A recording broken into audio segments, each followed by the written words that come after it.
একটা honest question করছি আপনাদের, একদম মন থেকে উত্তর দেবেন। আপনার কি মনে হয় যে আপনার মধ্যে ট্যালেন্ট আছে এবং আপনি মনে করছেন যে আপনি লাইফে অনেক বড় কিছু করতে পারতেন এবং অনেক আইডিয়া আছে আপনার মাথায়, কিন্তু ঠিক কনফিডেন্সের অভাবে আপনি পা বাড়াতে পারছেন না। হয়তো ভাবছেন যে একটা ইউটিউব চ্যানেল খুলবেন, কিন্তু ক্যামেরা অন করলেই সেখানে হাত পা কাঁপছে। হয়তো ক্লাসে স্যার একটা প্রশ্ন করলেন, আপনি হয়তো উত্তরটা জানেন কিন্তু বুক ধড়ফড় করছে, যদি ভুল বলে ফেলে, সবাই যদি হাসে।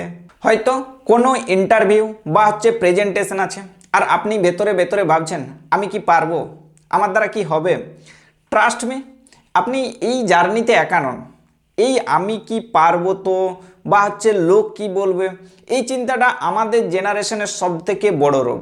আর এই চিন্তাগুলোর জন্যই আপনার ভেতরে থাকা অসামান্য ট্যালেন্টটা কিন্তু দমবন্ধ হয়ে করে মরে যাচ্ছে। তো আজকের ভিডিওতে আমি কোনো মোটিভেশনাল স্পিচ দেব না, একজন বড় ভাই হিসেবে বা একজন মেন্টর হিসেবে আমি আপনাকে দেখাবো যে কেন আমাদের কনফিডেন্সের প্রবলেম হয় আর একদম জিরো থেকে আপনি কিভাবে এটাকে লোহার মতন শক্ত করবেন।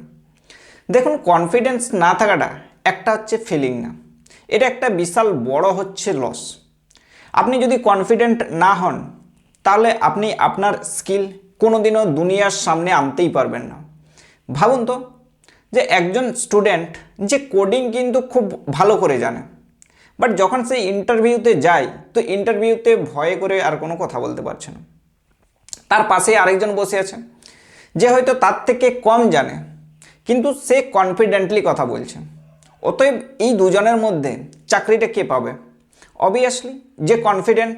সুযোগ আর অপরচুনিটি আপনার দরজায় রোজ কিন্তু কড়া নাড়বে না, আর যখন নাড়বে তখন যদি আপনি ভয়ে দরজা না খোলেন তাহলে কিন্তু আপনার গ্রোথটা ঠিক ওই জায়গাতেই থেমে যাবে। অনেক স্টুডেন্ট আছে যারা সিলেবাসের সব কিছু জিনিস জানে, কিন্তু যখনই পরীক্ষার হলে বা প্র্যাকটিক্যাল লাইফে গিয়ে করে কিন্তু ঘাবড়ে যায়। কেন? কারণ কনফিডেন্স নেই। তো আজকের এই ভিডিওর মেন গোল একটাই, যে কনফিডেন্স জিনিসটাকে ভেতর থেকে বোঝা এবং এটাকে স্টেপ বাই স্টেপ বিল্ড করা। কারণ মনে রাখবেন যে কনফিডেন্স কোনো একটা জন্মগত গিফট নয়, এটা আসলে একটা মাসলের মতন। আপনি যত এটাকে ট্রেন করবেন ঠিক ততই এটা বাড়তে থাকবে। চলুন আগে পুরো সত্যি ব্যাপারটা বুঝে নিই, আপনি কেন কনফিডেন্ট ফিল করছেন না। দেখুন, এর পেছনে তিনটে সাইকোলজিক্যাল কারণ আছে। ফার্স্ট কারণ ওভার থিঙ্কিং। আমরা কাজ শুরু করার আগেই তার রেজাল্ট নিয়ে করে কিন্তু পিএইচডি করে ফেলি। যদি ফেল করি, যদি ভিডিওতে আমাকে দেখতে খারাপ লাগে, যদি বন্ধুরা ট্রোল করে, তো আমাদের ব্রেন সবসময় কিন্তু নেগেটিভ সিনারিও কিন্তু আগে কল্পনা করে। অতএব আপনি যত বেশি এই জিনিসটাকে নিয়ে করে ভাববেন আপনি তত বেশি ভয় পাবেন। 2 নম্বর পয়েন্ট, কম্প্যারিজন ট্র্যাপ। আমরা সারাদিন সোশ্যাল মিডিয়াতে অন্যের হাইলাইট রিলস দেখছি।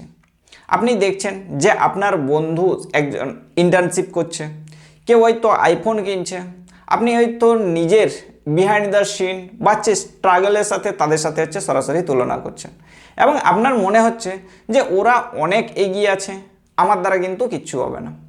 আর এই তুলনাটাই আপনি আপনার যে কনফিডেন্স, সেই কনফিডেন্সটাকে মেরে ফেলছেন। 3 নম্বর পয়েন্ট, নো অ্যাকশন। সবথেকে বড় ট্রুথ যে আপনি এখনও শুরুই করেননি। আপনি ভাবছেন আগে আমার মধ্যে কনফিডেন্স আসবে তারপর আমি কাজ শুরু করব, বাট নিয়মটা উল্টো। আগে কাজ শুরু করতে হয়, তারপর কনফিডেন্স আসে।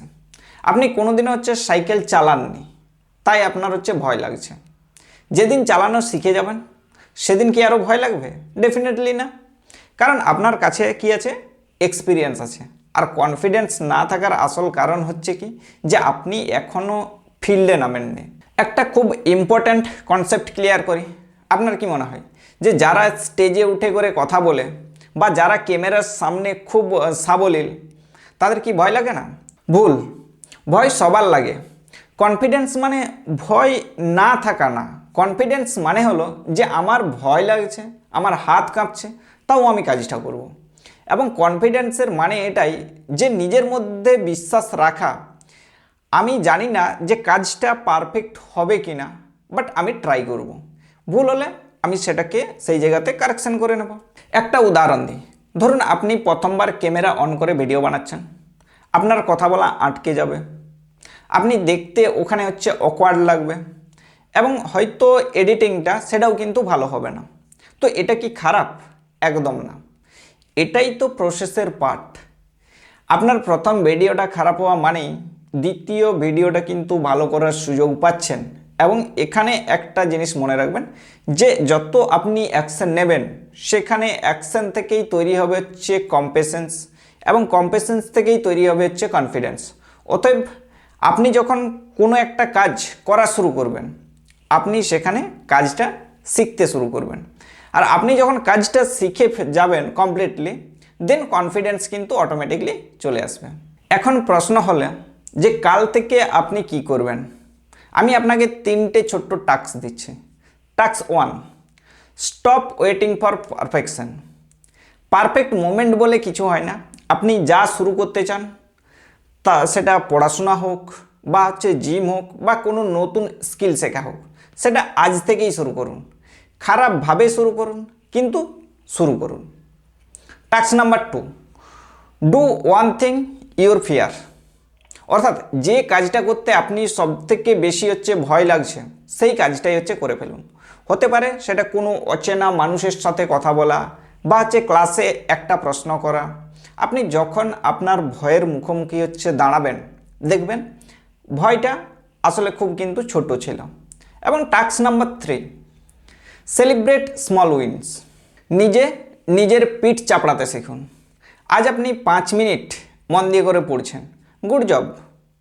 আজ আপনি একটা রিজেকশন হ্যান্ডেল করেছেন, ভেরি গুড। তো এই ছোট্ট ছোট্ট জয়গুলোই কিন্তু আপনার যে সাবকনসিয়াস মাইন্ড আছে সেটাকে বোঝাবে যে আপনি পারেন। ভিডিওটা শেষ করার আগে একটা কথা খুব সিরিয়াসলি বলছি, যে সময় কারোর জন্য বসে থাকে না। আপনি যদি আজ কনফিডেন্সের জন্য ওয়েট করেন তবে 5 বছর পর আপনি সেখানেই দাঁড়িয়ে থাকবেন যেখানে কিন্তু আজ আছেন। আর আজ যারা ভয় পেয়েও কাজটা শুরু করে দেবে তারা আপনার থেকে কিন্তু অনেক গুণ এগিয়ে থাকবে। আপনি উইক নন, আপনি অযোগ্যও নন, আপনি জাস্ট ইনএক্সপিরিয়েন্সড। আর এই ইনএক্সপিরিয়েন্স দূর করার একটাই রাস্তা কি ফিল্ডে নামা। ভুল করুন, সেখানে লোক হাসলে হাসুক, মনে রাখবেন যে যারা হাসছে তারা গ্যালারিতে বসে আছে আর আপনি সেখানে কিন্তু মাঠে খেলছেন। জিতবে সেই যে খেলছে। সো আজ থেকেই নিজেকে বলা শুরু করুন যে আমি ট্রাই করব, ইভেন যদি আমি প্রথমবার ফেলও করি। তো আজকের ভিডিও থেকে আপনি যদি 1%ও ইন্সপিরেশন পেয়ে থাকেন তাহলে কমেন্টে লিখুন যে আই উইল স্টার্ট টুডে। আমি দেখতে চাই যে কতজন সত্যি সত্যি নিজেদের ভয়কে জয় করতে চান। এবং মনে রাখবেন যে কনফিডেন্স কোনো একটা মিরাকেল নয়, এটা একটা জাস্ট চয়েস। ছোট্ট একটা স্টেপ নিন, কনফিডেন্স আপনার কিন্তু পেছন পেছন আসবে। আপনি অবশ্যই পারবেন, শুধু একবার শুরু তো করুন। দেখা হচ্ছে পরের ভিডিওতে। টাটা।